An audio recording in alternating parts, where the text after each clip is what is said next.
అవేర్‌నెస్‌కి స్వాగతం. A manual to self. So, చాలా most important message ఏంటంటే ఒక భ్రమ, మిథ్య. అక్కడ అలా లేదు కానీ అలా ఉన్నట్టు కనబడుతుంది. అనగా క్లాస్‌లో నీళ్లు పోసి ఒక పెన్సిల్ పెడితే పెన్సిల్ బెండ్ అయినట్టు కనబడుతుంటుంది గదా! అలాగే నీళ్ళల్లో కాయినేస్తే ఆ కాయిన్ కొంచెం పైకి లేచినట్టు కనబడుతూ ఉంటుంది గదా! వక్రీభవనము అని చిన్నప్పుడు చదువుకున్నాం మనం. అలా లేదు కానీ అలా కనబడుతుంటుంది. Due to certain conditions, due to certain combination permutations. అలాగే ఈ ఎగ్జిస్టెన్స్‌లో ఉన్న ప్రతీదీ 2 క్యారెక్టర్స్‌తో అసోసియేట్ అయి ఉంటుంది. అది రైల్ అండ్ పర్షిబుల్. సో, అందుకని ఎవ్రీథింగ్ యూ డిసైడ్ నువ్వేం చేస్తుంటావు? నీ టోటల్ రొటీన్ ఏమిటి? రొటీన్ ఆఫ్ నీ లైఫ్‌లో జరిగే సైకిల్ ఏమిటి? ఆర్గనైజ్ చేస్తావు. అది నీకు కావాలనిపిస్తే నీకు ప్లెజెంట్ ఇస్తుంది అని ఎక్స్‌పీరియన్స్ చెప్పినా, లేదా ప్లెజెంట్ ఇచ్చినా కావాలనుకుంటావు. నీకు సపోజ్ ప్లెజెంట్‌నెస్ ఇవ్వకపోతే డిస్కంఫర్ట్ ఏమైనా క్రియేట్ చేస్తే అది వద్దనుకుంటావు. Then what is called desire చేస్తాం. కానీ ఏ థింగ్ అయినా సరే ఈ ఎగ్జిస్టెన్స్‌లోనే కదా నువ్వు కాగ్నైజ్ చేస్తుంది, తీసుకుంటుంది. ఆ తీసుకున్నవన్నిటికి ఎర్లీనెస్ ఉంటుంది, బలహీనత ఉంటుంది అండ్ శాశ్వతం కాదు, ప్రెషబుల్ కాదు. ఈ విషయం వినంగానే ఏమనిపిస్తుంది? అయ్యో! నాకు ఆల్రెడీ తెలుసు ఎందుకు తెలీదు అనిపిస్తుంది. ఎస్పెషల్లీ రెండో పాయింట్ పెరిషబిలిటీ గురించి. అంటే ఏదైనా శాశ్వతం కాదు అనే విషయం చాలా చోట్ల వినుంటాం. చాలా చోట్ల ఉంటాం. కానీ అది అవేర్‌నెస్‌లో ఉందా? లేదా? అనేది ఇంపార్టెంట్.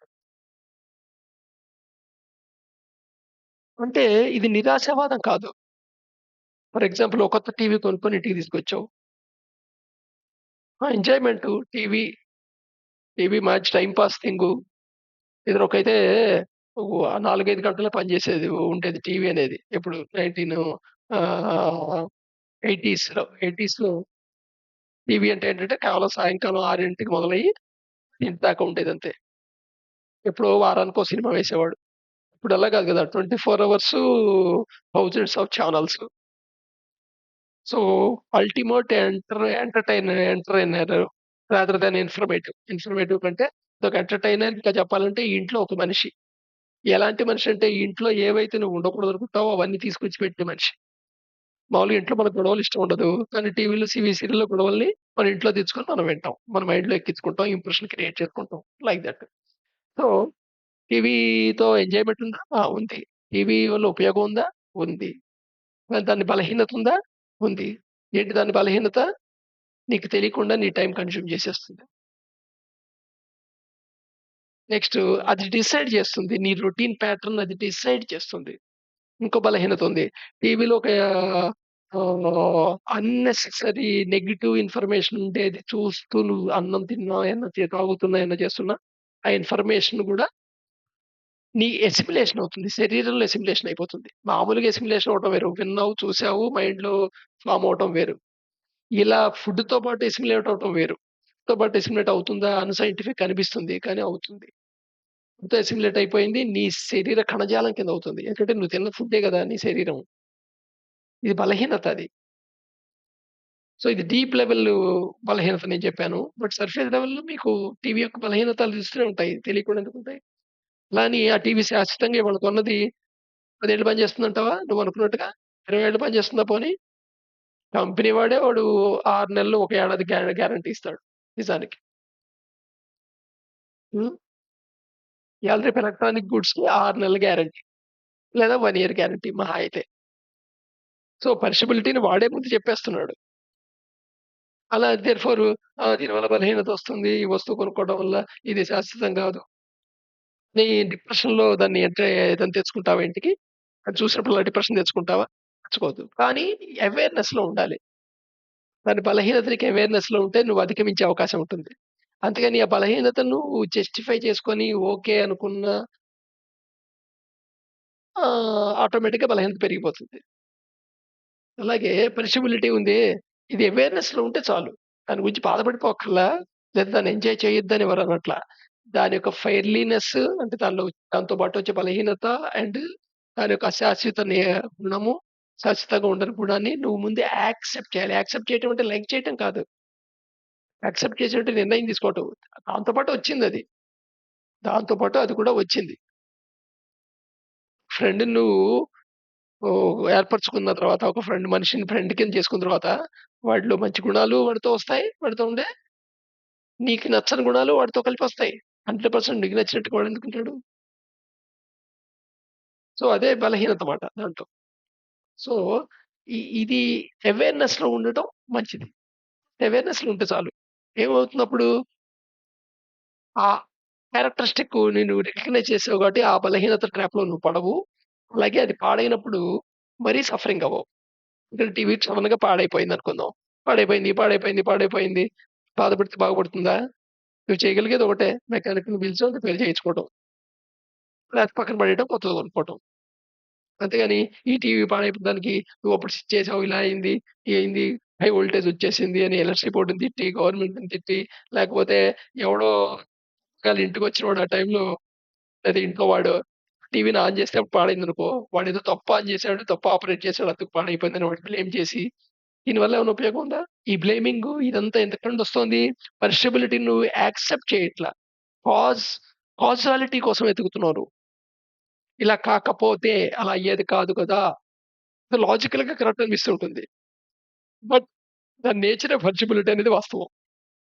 అంటే ఇది ఎంకరేజ్ చేయటం గాదు. యాక్సెప్ట్ చేయటం అంటే అయితే ఇష్టం వచ్చినట్టు వాడేసి అన్నిటిని పాడు చేసుకోమని గాదు. యాక్సెప్ట్ చేస్తే నీకు సఫరింగ్ ఉండదని. So, 24 hours aware of this will not affected by anything. Inner peace felt. So, ఎప్పుడైతే ఈ ఫెయిర్లీనెస్ అండ్ పర్షిబిలిటీ అనేది నీకు 24 అవర్స్ అవేర్‌నెస్‌లో ఉంటుందో, ఈ ఎగ్జిస్టెన్స్‌లో ఏదైనా సరే ఎనీథింగ్ నీ బాడీ, నీ మైండ్, నీ చుట్టుపక్కల ఉండే మనుషులు, చుట్టుపక్కల ఉండే వాడే వస్తువులు, ఈ ప్రకృతి మొత్తం ఏదైనా సరే ఖచ్చితంగా బలహీనతని తీసుకొస్తుంది. అశాశ్వతత్వాన్ని తీసుకొస్తుంది. ఎప్పుడైతే దీన్ని నువ్వు అవేర్‌నెస్‌లో ఉంటావో, అవేర్‌నెస్‌లో ఉంచుతావో, యాక్సెప్టెన్స్ చేస్తేనే అవేర్‌నెస్‌లో ఉంటుంది. నువ్వు డినై చేస్తే అవేర్‌నెస్‌లో ఉండదు. ఆ! కాదు పని చేసేస్తుంది టీవీ. ఇంతకుముందు నేను టీవీ కొన్నది 5 ఏళ్లొచ్చింది. టీవీ వల్ల జ్ఞానం వచ్చేస్తుంది ఇంట్లో వాళ్ళందరికీ. వార్తలు తెలుస్తాయి. ప్రపంచంలో ఏం జరిగిపోతుందో తెలిసిపోతుంది. సో, ఇట్లా అర్ధ సత్యాలివన్నీ. పూర్తి సత్యాలైతే కాదు. అది మనకి తెలుసు. ఊకే మనం అలాగా దాన్ని సమర్థించుకుంటాం అన్నమాట. దాంట్లో ఉండే బలహీనతని మనం సమర్థించుకుంటాం. అలా బలహీనత లేదు అనుకుంటావు నువ్వు. అది ప్రాబ్లమ్. ఎప్పుడైతే ఉందో సఫరింగ్ దావతీస్తుంది. అందుకని ఇన్నర్ ఫెల్ట్ అవుతావమాట. ఎప్పుడైతే అవేర్‌లో ఉంచుతావో. So, bored of wandering individual cries for freedom.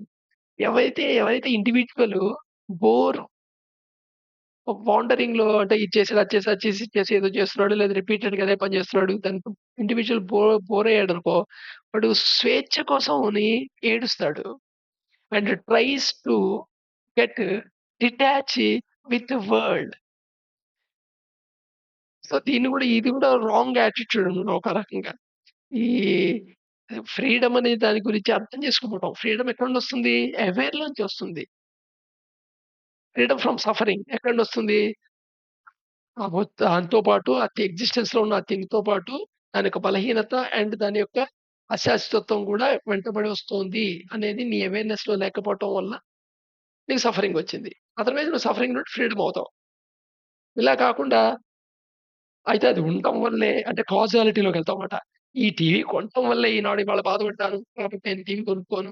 ఈ రిలేషన్‌షిప్ ఏర్పడటం వల్లే నేను బాధపడ్డాను. ఇదొద్దు. ఈ అమ్మాయిని పెళ్లి చేసుకోవటం వల్లే నాకు ఈ బాధలొచ్చాయి. కాబట్టి దీన్ని వదిలేసి సన్యాసానికెళ్తాను.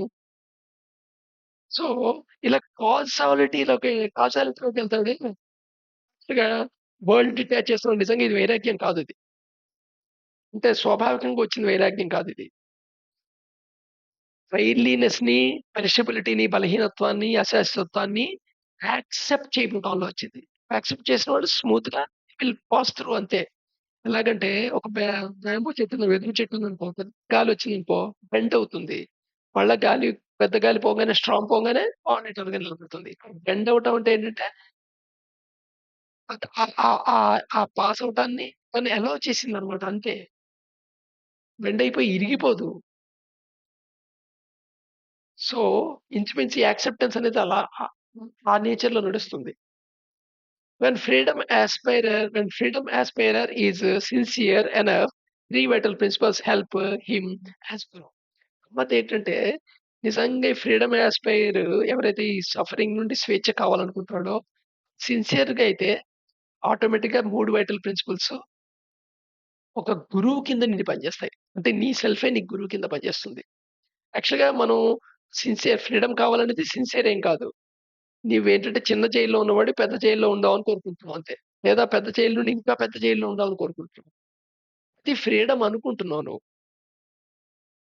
సపోజ్ నువ్వు 3/3 రూమ్‌లో బంధించారనుకో, చాలా ఇబ్బంది పడతావు. అదే నిన్ను అక్కడి నుండి షిఫ్ట్ చేసి 10/10 రూమ్‌లోకొచ్చావనుకో, ఇనిషియల్‌గా చాలా ఫ్రీడమ్ ఫీల్ అవుతావు. ఎందుకంటే పాత ఎక్స్‌పీరియన్స్‌తో పోల్చుకొని. కానీ తర్వాత మళ్ళా వాండరింగ్ అండ్ బోర్డ్ వస్తుంది.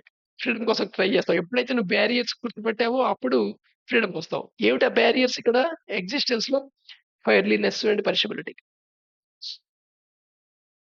సో, రేపు మళ్ళా కంటిన్యూ చేద్దాం.